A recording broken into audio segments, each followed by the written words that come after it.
नमो भगवते वासुदेवाय।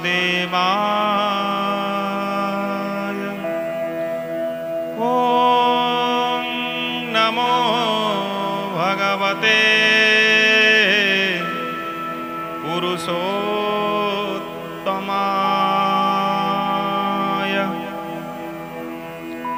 नारायणं नमस्कृत्यं नरं चैव नरोत्तमं देवीं सरस्वती व्यासं ततो जयमुदीरयेत्। मूकं करोति वाचालं पंगुं लंघयते गिरिं यत्कृपान्तमहं वन्दे परमानन्दमाधवम्।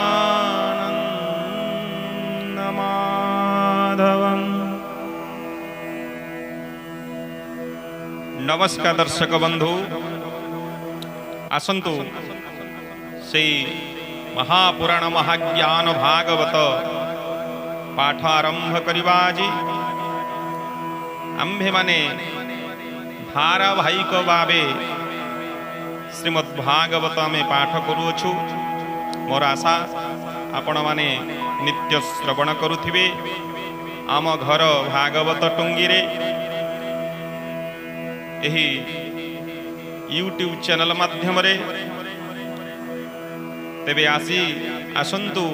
पाठ आरंभ करिबा। प्रथम स्कंधर सप्तम अध्याय। सनक उवाच व्यासंकु छाड़ी गंगा कूले नारद गले जेते बेले चित्ते संशय जेते थिला नारद वाक्ये दूर दूर गला। से सर्वगुणे अधिकारी नारद वाक्ये चिते धरी मुनि की कले पुण्य देहा कह आम्भंकु जेबे दया। हेमंत मुनिंक प्रसन्ने कृष्ण महिमा गुणी मने। श्री सुत उवाच सुत कहन्ति तसोचिते मुनि जनंकर ग्रते। से ब्रह्म नदीर पश्चिमे आश्रम श्यामा प्रासनामे। तही अशेष मुनि जन एणु अनेक यज्ञ स्थान। मध्य बदरी वन नाम व्यासंक नियत आश्रम। सेवने सरस्वती जले स्नान सारी प्रातः काले। कृष्ण महिमा चिंती मने मुनि बसिले जग ध्याने। निर्मल मने ध्यान करी तक्षणे प्रभु नरहरि। माया संजोगे हेले दृश्य जे पूर्वे पुराण पुरुष।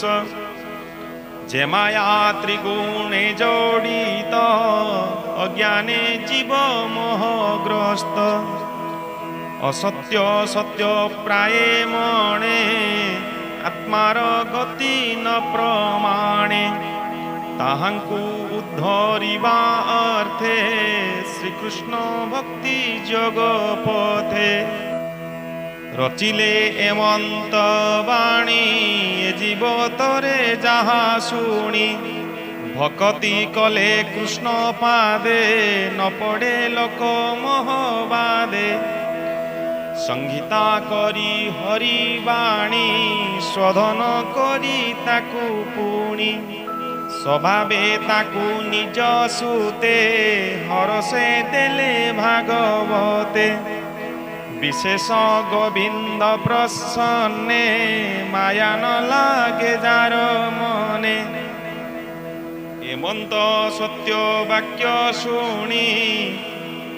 मुनि सकले मने गुणी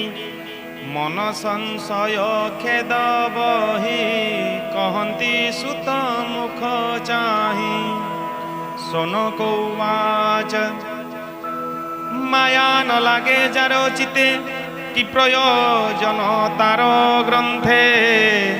सुख स्वभावे आत्मा राम ताहार ग्रंथे किंपाश्रम ताहार अर्थे व्यास सुत अभ्यास कले भागवत निर्लेप जोगी से जगते संशय लागे आंभ चिते शुणी संशय मुनि कथा कहती सुत ब्रह्म वेता स्त्री सुत उवाच स्वभावे मुनिंकर चित ग्रंथरे नुहई ग्रंथित तथापि अकिंचन पणे भजन्ति गोविंद चरणे जेणु सकल भूते हरि परमानंद रूपे पूरी तेणु भक्ति जे अतिरेक कहन्ति एक कुआरेक से सुख मुनि शुद्ध चेता नित्य अभ्यास कृष्ण कथा भकत जन पुण्य अर्थे ताहांक जन्म ए जगते एबे शुण विप्रजने हरिचरित सावधाने भकत परीक्षित कथा पंडित नयंक व्यवस्था कुरु पांडव युद्ध अर्थे वीर मिलिले वीर पथे भीमर गदाघात बाजी दुर्योधनर जानू भाजी पलाई गला प्राण डरे पशिला व्यास सरोवरे एमंते होइला रजनी भय मिलई कुरुमणि कांदई जीवन विकले द्रोणनंदन देखी डले कहई राजा मुख चाही मते नबरिलु जेतु ही युद्ध सकल वीर मारी ए भूमि अपांडवा करी तते बसांती राजकूले अखंड बनी मंडले शुणी कहई नृपवर एबे तू अपांडवा कर एबे करिली सेनापति फेड़ तू मोहर दुर्गति एमंत कही अंधबला ताहार हस्ते जल देला द्रोण कुमार बेगे उठी धनुकु धरी दृढ़ मुष्टि मंत्रीण नाराज पेशिला पांडव गृहे से पड़िला द्रौपदी पंच सुकुमरे सईजे थिले अंतपुरे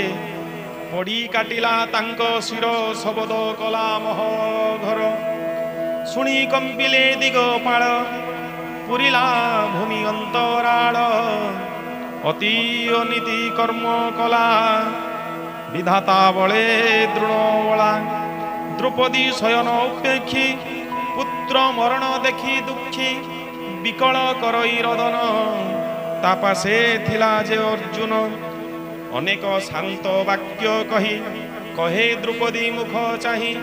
दृढ़ कुमर शिरबाणे काटी स्थापिबी तो चरणे तेबे हरिबी तोर शोक तुबे स्थिर चित्त देख एमंते मधुर वचने शांति कराई तार मने जार सारथी भगवान केतारे करे अपमान गांडीव धनु धरी हस्ते बसिला कपिध्वज रथे बेगे धाइला सज होई देवे गगने छंती चाही अर्जुन देखी तृणबला कातरे हृदय कंपिला बेगे पलाओ भूमि गते पशिला गहन वनस्ते पशि पलाए घर बने अंधक रुद्र डरे जन्हे कातरे चारि दिग चाही तार रक्षक छी काहीं तक्षणे जले स्नान करी ब्रह्मस्त्र को जेसु मरी संहार न जानी ताहारे पशिला अर्जुन उपरे स्वभावे ब्रह्मराशि नाम विराजे तेजे रवि सम तार प्रचंड रूप चाही कंपई अर्जुनर देही शस्त्रर तेज भय कला गोविंद मुख को चाहिला पड़ी भय पाद तले कहई जीवन विकले हे कृष्ण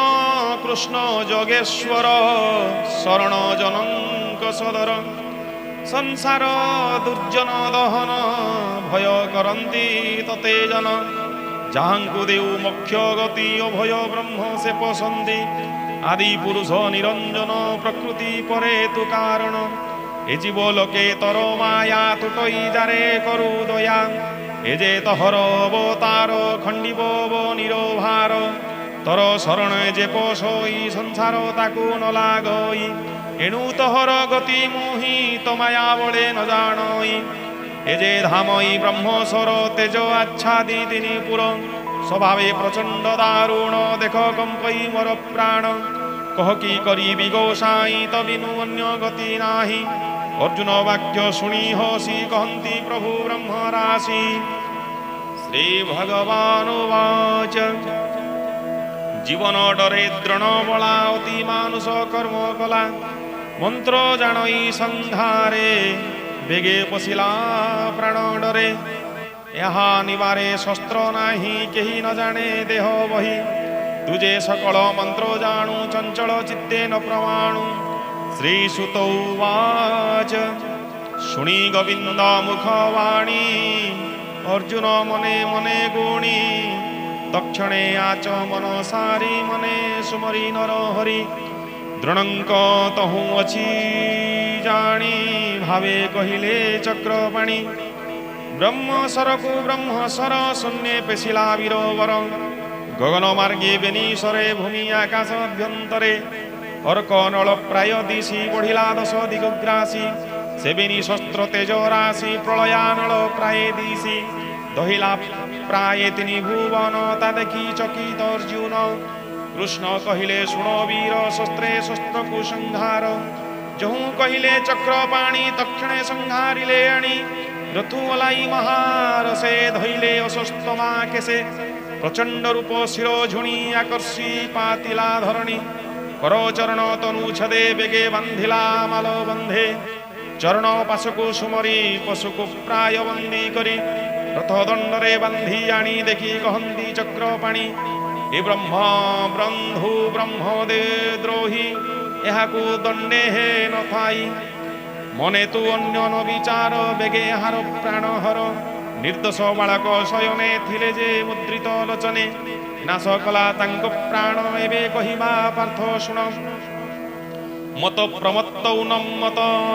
ମାଳ ବନିତା ନିଦ୍ରାଗତ ଶରଣାଗତ ରଥହୀନ ସଂଗ୍ରାମେ ଦେଖି ରିପୁଜନ ଏହାଙ୍କୁ ବୋଧ ଯେ କରନ୍ତି ଜୀବନ ଥାଉ ସେ ମରନ୍ତି ପର ଜୀବନ ମାରି ଆଣି ଆତ୍ମାକୁ ପଶେ ଯେଉଁ ପ୍ରାଣୀ ତାର ମରଣ ହୁଏ ପୁଣ୍ୟ ଦେବେ କହନ୍ତି ବିପ୍ରଜନ ତୁଜେ ଦ୍ରୌପଦୀ ଆଗେ ରହି ପ୍ରତିଜ୍ଞା କଲୁ ଦେହ ବହି କହିଲୁ ନ କାନ୍ଦ ସୁନ୍ଦରୀ ତର ରିପୁକୁ ମୁହିଁ ଧରି ତାହାର ଶିର କାଟି ବେଗେ ସ୍ଥାପିବି ତର ପାଦ ଯୁଗେ ମୁହିଁ ଯେ ଶୁଣିଅଛି ଏହା ଏବେ ରଖିଲୁ କରି ଦୟା ବେଗେ ଏହାର ପ୍ରାଣ ହର ନିମିଷ ବିଳମ୍ବ ନ କର ଏ ପାପୀ ଆତ ତାଇ ନର ବାଳକ ହନ୍ତା ଏ ତୁମ୍ଭର ଯାହା ଆଶ୍ରୟେ ଭୋଗ କଲା ତାର ବିପଦ ଏ ଚିନ୍ତିଲା ଏଣୁ ଯେ ଗଣ ପଶୁ ଗଣେ ନିତ୍ୟ ବଞ୍ଚଇ ଘର ଗଣେ ହେମନ୍ତ ଧର୍ମ ପରିଚ୍ଛନ୍ନେ କୃଷ୍ଣ କହିଲେ ନାନା ଜ୍ଞାନେ ଅର୍ଜୁନ ନ ଶୁଣଇ ତାହା ଗୁରୁପୁତ୍ରଙ୍କୁ କରି ଦୟା ତକ୍ଷଣେ ଉଠି ବୀର ପାର୍ଥ ବନ୍ଧନ କରି ଗୁରୁପୁତ୍ର ଦ୍ରୌପଦୀ ଆଗେ ନେଇ ଦେଲା ତ ରିପୁ ସମ୍ଭାଳ ବଇଲା ଦ୍ରୌପଦୀ ତାର ମୁଖ ଚାହିଁ ତକ୍ଷଣ ଚିତ୍ତେ ଦୟା ବହି ପୁତ୍ରଙ୍କ ମୃତ୍ୟୁ ହେତୁ ଏ ତ ସ୍ୱଭାବେ ଦ୍ରୋଣ ଗୁରୁ ସୁତ ଅନ୍ତରେ ନମସ୍କାର କଲା ଅର୍ଜୁନ ମୁଖକୁ ଚାହିଁଲା ବଇଲା ବେନି କର ଜଡ଼ି ବନ୍ଧନ ଦିଅ ବେଗେ ଫେଡ଼ି ସ୍ୱଭାବେ ବିପ୍ର ଗୁରୁଜନ ବିଶେଷ ଗୁରୁଙ୍କ ନନ୍ଦନ ରହସ୍ୟ ଧନୁରୁ ବେଦ ଗ୍ରାମ ବିସର୍ଗ ସଂଘର ସଙ୍ଗମ ସକଳ ଅସ୍ତ୍ର ଶାସ୍ତ୍ର କଳା ଯେ ଗୁରୁ ରୂପେ ଶିକ୍ଷା ଦେଲା ସେହି ଯେ ପୁତ୍ର ରୂପେ ଜାତ ଆତ୍ମରୁ ଆପଣେ ସମ୍ଭୂତ ସ୍ୱାମୀର ତହୁଁ ଅଧେ ଘେନି ଜଗତେ ହାର ଜନନୀ ଏତର ଗୁରୁ ଧର୍ମ ଗୁରୁକୁଳ ଏହାକୁ ଭଲେ ପ୍ରତିପାଳ ଏହାର ଗୌତମୀ ଯେ ମାତା ସେ ପୁଣ୍ୟବତୀ ପତିବ୍ରତା ରଦନ ନ କରୁ ଯେ ଦୁଃଖେ ମୋହରି ପରି ପୁତ୍ର ଶକେ କ୍ଷତ୍ରିୟ ଯେବେ ମୂଢ଼ ପଣେ କପ କରଇ ବିପ୍ରଗଣେ ସେ କପେ ନିଜ କୁଳ ଦହେ ଏଣୁକେ ବିପ୍ର ହିଂସା ବହେ ଶ୍ରୀ ସୁତ ଉବାଚ द्रौपदी धर्मनिष्ठा बाणी हरसे युधिष्ठिर शुणी मौने किछि न कहिले से धर्म अंतरे जानिले शुणी सकल सहदेव सत्य की अर्जुन पांडव देवकी पुत्र आदि करी कुंती समेत जेते नारी सेठारे जेते जन थिले कथा समर्थन कले एहांक मध्ये भीमसेन क्रोधरे बलई वचन कपे अनाई कृष्ण मुखे कहई अति मन दुखे तीक्ष्ण खड्गे काटी शिर एहाकु नरकु उद्धर कि प्रयोजन किशोर्थे पापु तरिब केमंते शयने शिशुवध कला स्वभावे बंचु बंचु मला द्रौपदी तुले चक्र पाणी ए धर्म भीम मुखु शुणी अल्प हसी भावग्राही कहंती अर्जुन को चाहि श्री भगवान उवाच मरण उचित एहार याकु न रख वीरवर ज्ञात ताही कर्म करे अधर्म युद्धे शस्त्र धरे जीवन थाउ से मरंती अंते से नरक पड़ती एवं वहर बल कर जे धर्म उचित एहार द्रौपदी पुत्र शोक बले तुझे कहलु अवहेले तोहर पुत्र शत्रु मारी शिरे चरण पूजा करी खंडिव पुत्र शोक तेबे मोर वचन एबे कर एबे शस्त्रे हार तेज हर जीवन मृत प्राय कर शास्त्री लांछन ए बिहरु ए विप्र केबे ही नमरु शोक न थाउ कृष्णाचिते एकथा कर भीम मते एकथा महर सम्मत